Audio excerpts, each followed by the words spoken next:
Greetings, I'm your host, Dr. Wolfula, and when I'm not wearing my long legs, I'm here at the Wolfula reviewing movies. In this video, I'll be covering Longlegs, which recently saw release on home video, but I actually saw Longlegs when it was new in theaters, intending to review it right away. You might be wondering why I didn't then. Well, a day after I saw Longlegs, my bedroom's roof collapsed due to storm damage, so I was dealing with some things at the time. But I'm finally reviewing Longlegs now. Longlegs was directed by Osgood Perkins, son of the late Anthony Perkins of Norman Bates fame. It's a sort of Nepo baby situation. I've suggested it myself, but I hate to even think about it. Longlegs so far is the highest-grossing indie film of the year with a $100 million box office, and it really thrived through word of mouth. All you have to go on with Longlegs is a very enigmatic trailer, and you, like me, might have heard a lot of people online or in real life talking about the movie very vaguely with a mixture of opinions. So Longlegs definitely invites the uninitiated to see it for themselves and find out what all the fuss is about and be a part of the conversation. And they might end up being baffled by what the movie turns out to actually be. And they might also get pissed off and wonder what all the hype was about. Make no mistake, I did overall enjoy Longlegs, but I was disappointed by what it turned out to be when I was really enjoying what the movie seemed to be presenting itself as at first. But a movie is what it is. You can't hold it against a movie for not being the movie you wanted. You ultimately have to make peace with what it is and evaluate it based on how successful it is executing what it sets out to be.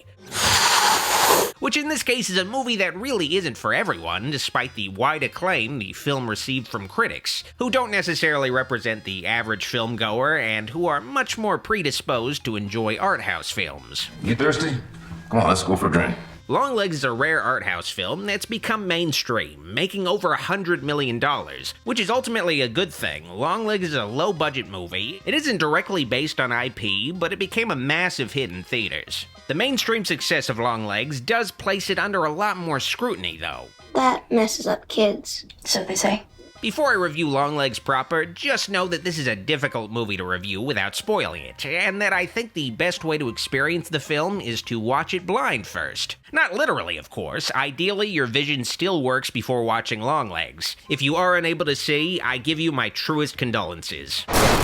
Before I begin my Longlegs review, I just want to give a shout out to my sponsor, me! Pledge to my Patreon today to support the channel, help it continue to grow, and you'll also get access to weekly movie nights every Sunday and archive commentaries if you missed the movie nights live. Here's the movie I'll be streaming next Sunday. Pledge to patreon.com/drwolfula if you're interested in my bonus movie night streams, and I thank you in advance. At first, Longlegs seems like a film very much in the mold of Silence of the Lambs and Seven, with some added Fincher in the form of Zodiac, and with a lot of Twin Peaks in the mix. A creepy mystery for the fucked up world we live in today where people aren't just killed, they're brutally, ritualistically killed, and the murderers are either like the Riddler, leaving behind clues for the detectives or FBI to find, or the murderer has some bizarre personality disorder motivating them, or both. Cliches, but fun cliches that can get a lot of mileage in the right hands.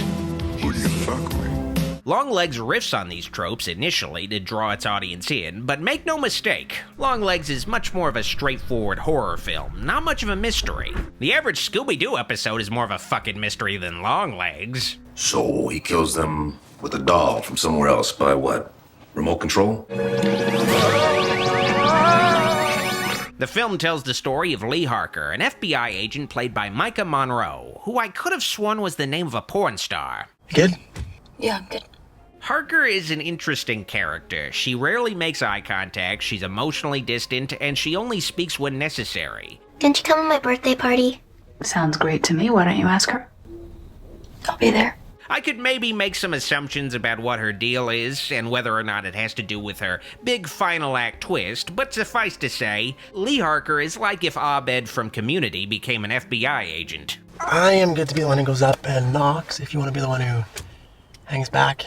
While Agent Lee and her partner go canvassing for leads on a murder case, Lee instantly recognizes within a neighborhood of identical houses which home the killer lives in. We should call it in. No, we're not going to call it a hunch on our first day out doing this. But this hunch doesn't quite satisfy her partner, but in retrospect, he maybe probably should have listened to Harker, so he could have kept his brains inside his skull.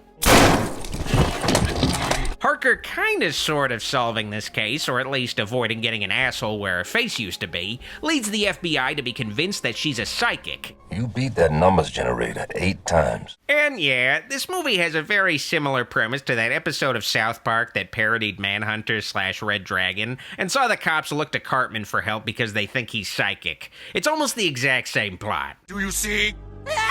Something I should mention is that the film takes place in the mid-90s. They never explicitly state this in the film, but it's evident based on Harker's childhood flashbacks to the 70s, and also the creepy photo of Bill Clinton that's hung up in the FBI offices. Terrifying. Oh, no shit.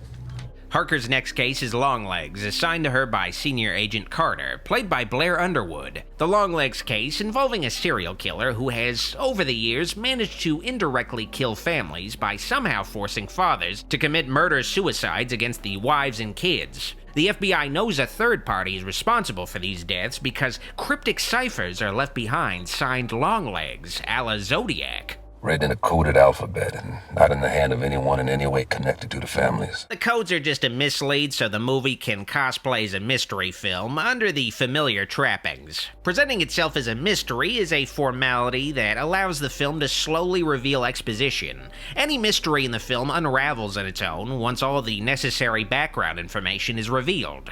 There isn't a moment where Harker figures out who the killer is. The things she's figuring out over the course of the movie just give her some context on what the killer's deal is, but she doesn't satisfyingly figure out who the killer is herself. It just sort of falls in her lap once a certain narrative milestone is reached. I found it in a box of photos at my house. I knew going into Longlegs that there wasn't going to be much of a mystery to who Longlegs would turn out to be. Nicolas Cage has top billing, but he isn't shown in any of the advertising. Of course, whatever fucking character Nicolas Cage would play would turn out to be Longlegs, and the movie is fully aware of this, giving a glimpse of Longlegs in the opening scene, and as the case progresses, we get some glimpses into the title character's interior life. There she is, the almost birthday girl. Longlegs is very transparently a weird motherfucker, in speech, mannerisms, and just in the way he fucking looks. He's Nicolas Cage with a lot of botched plastic surgery, looking like a less scary Jocelyn Wildenstein. And in typical Cage fashion, Longlegs the character acts peculiarly.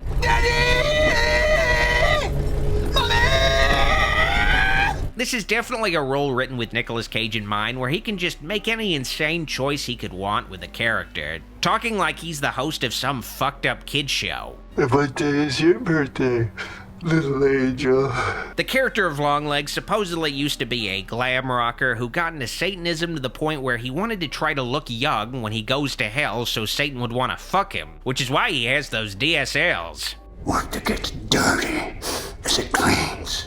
It's very bold to approach the central villain of a horror movie this way, with Nicolas Cage at the helm no less, because it really dispels any sense of horror the movie builds up, along with the mystery. Yeah, this is Longlegs. You're either down with that or we're gonna have some problems here. A nice lady with a Bible and a congratulations, you have been selected. None of the characters find Longlegs scary when they meet him. They just kind of find him annoying, sort of like when people meet me. Cuckoo. I don't know what that was supposed to be. But this is in stark contrast to earlier glimpses of Longlegs, when we know Longlegs is this mysterious killer who seems to be stalking Lee and Lee's mother from the shadows. It sort of feels like a commentary on real-life serial killers. We build them up in our heads as terrifying when they often turn out to be disappointingly pathetic. I'm gonna need you to get down on the fucking ground. Serial killers are always just weird losers who are often also really stupid. Movies make serial killers seem like masterminds to sell tickets, but killers are very often just really lucky that they don't get caught. BTK got away with his crimes for 30 years until he asked the police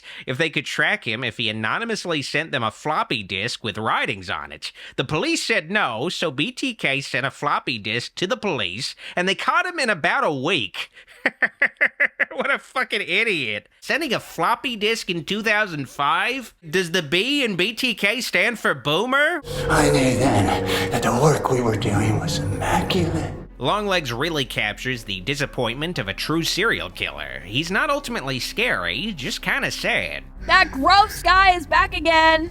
You might also be disappointed that Longlegs doesn't really have very long legs, but my take on the title Longlegs is that the killer is just a child trapped in a man's body. It seems I wore my long legs today. He's just wearing his long legs. He's not an adult. He doesn't want to age and die.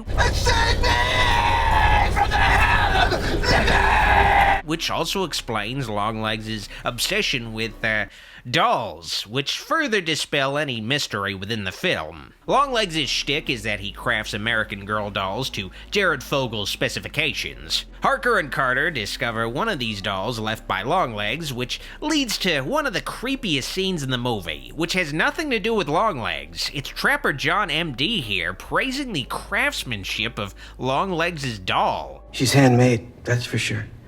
And beautifully handmade at that. It makes it sound like this guy has dolls like this at his home. The FBI needs to put this guy on a fucking watch list. All in all, it's beautifully made by a highly skilled craftsman. The movie is filled with weird, eccentric characters like the administrator of a mental institute who comes off like a human version of Snagglepuss. Does the guard check IDs? Well, it does sound like a good idea, but no. It feels like the movie is trying to be a Twin Peaks spin-off where it's not really about the mystery at all, it's about the weird people and crazy shit the characters encounter along the way. And speaking of crazy shit, inside Longlegs' dolls are fushigi balls, but not just any fushigi balls, magic fushigi balls. Essentially, the dolls are voodoo dolls if they were designed by pedophiles. Recreations of a real girl in a targeted family. Longlegs has the dolls delivered to a family's home under the pretenses that it's the creepiest prize imaginable, and once the doll enters the house, it controls the family and causes the dad to go on a killing spree. Yeah, the movie is overtly supernatural in ways often avoided. All the weird shit in the movie can just be explained as crazy Satan magic. Nothing's left ambiguous, open to interpretation, which is often the case with this kind of movie. It feels like Longlegs wanted to go in a different direction by saying, no, the hokiest, goofiest explanation is the explanation. Longlegs is just a man, Harker, not a witch doctor. Satanism is often a red herring for these films. Communism was just a red herring. But here, it was Satan all along, an 80s televangelist idea of Satan who's corrupting today's youth with heavy metal music. I'm a friend of a friend. You can even call them Mr. Downstairs. It makes it so, despite the film having a really creepy atmosphere and scary visuals, that it doesn't quite work for me as a horror movie after it lost me as a mystery film. When the order's from the man downstairs. A problem with modern horror movies is that in order for them to stand out from their predecessors and feel fresh, they have to have these very specific premises that nobody would possibly be afraid of. Like a satanic killer who creates dolls with black magic that can make dads kill their families. Hail Satan. It just feels like too much of a stretch to be scary for me, but Longlegs' themes have some scariness to them. The idea that the horror of the film comes from within. It's always nearby. This is a big spoiler, so I warn you now. But it's revealed that Longlegs' accomplice is Lee's own mother, who was pretty creepy and suspicious the whole movie anyway. Do you still say your prayers? In order to keep her daughter safe from Longlegs' fushigi ball influence, Lee's mom dresses as a nun and delivers Longlegs' brainwashing dolls to unsuspecting families, and Longlegs was literally Mr. Downstairs, living in Lee's basement the entire time. That was the deal that she made. Lee had her own fushigi ball doll, which explains her seeming clairvoyance and ability to crack Longlegs' codes effortlessly. Lee was being influenced by the killer she was tracking down, who was right under her feet the entire time. He's downstairs, right under your feet. All of these things are very telegraphed, especially by one of Longlegs' previous victims. Do you remember having a doll? Nope. And you don't remember neither. Who talks like some kind of mystical elf redneck. Just happy as peaches to watch your heavy heart go pop pop. What's even more telegraphed is the finale of the film. Early on in the movie, Agent Carter introduces his family arbitrarily to Agent Harker, and Carter's daughter has a birthday coming up. It's mentioned that Longlegs' murders coincide with birthdays. All the victim families have daughters whose birthdays are on the 14th of any given month. So it's so obvious right away that Carter's family exists only for the sake of a final act confrontation, especially since Carter's family isn't seen again until the finale. I'll find something to cut up the cakes with. Lee's mother, making a Faustian bargain with Longlegs, plays with the theme of how far can a mother's love truly go? A mother brings her child into the world knowing that it's a dangerous place, and knowing that their child will eventually die.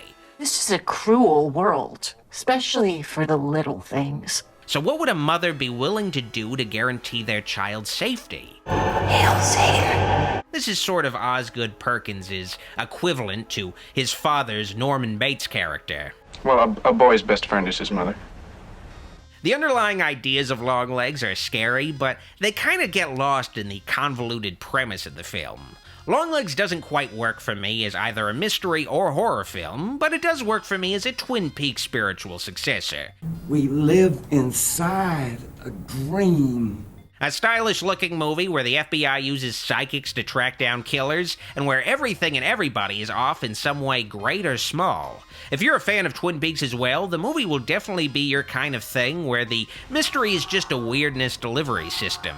Admittedly, Twin Peaks was scarier, weirder, and had a more intriguing hook to its mystery, so Longlegs isn't exactly on that level, but it gets reasonably close, and Nicolas Cage's performance has to be seen. Even if you don't like this kind of movie, Nicolas Cage's performance is one of the most memorable in a career filled with memorable performances, for either good or bad. Oh, no, not the beast! Not the beast! I often find myself quoting Cage's lines from Longlegs in that weird girly voice he does. It's just so fucking funny to me. Let me in now, and it can be nice. Longlegs is a must-watch movie that needs to be seen to be believed. It's a very intriguing viewing experience, but it intentionally seems like it tries to be an unsatisfying remixed version of the better movies and shows that it riffs on, taking a complicated premise and giving it very simple, convenient explanations, and becoming a much more straightforward horror movie in the end. Still, even if I didn't totally love Longlegs, I still mostly liked it, and I'll definitely always remember it. I give Longlegs a puffy Nicolas Cage out of Bill Clinton photo. Before I go, I want to promote my zombie servant Goulash's channel, The Gulag, which is back with some new videos covering the Beetlejuice franchise, beginning with the original film that started it all. Link to that video in the description or by clicking this card. Subscribe to the Gulag channel today. I command it. Oh, there she is! The almost birthday girl! This video is made possible through the pledges of my Patreon supporters, and I'd like to give a very special thanks to the kind folks pledged to my shoutouts tier. All of the support on Patreon means a lot to me, and it helps my dark influence continue to grow. If you like this video, like it, and if you loved it, click the subscribe and bell buttons for more vids. Be sure to also keep in touch by following me on social media at Facebook, Instagram, and Twitter at Dr. Wolfula. While I still have your attention, consider pledging to my Patreon to support the channel and get bonus content like previews, VIP Discord server access, private movie night streams, and credits in videos. Consider pledging at patreon.com/Dr. Wolfula. Also, check out official Dr. Wolfula t-shirts and other merch on tpublic.com/user/Dr. Wolfula. Thanks for watching. See you all next time. Dr. Wolfula signing out.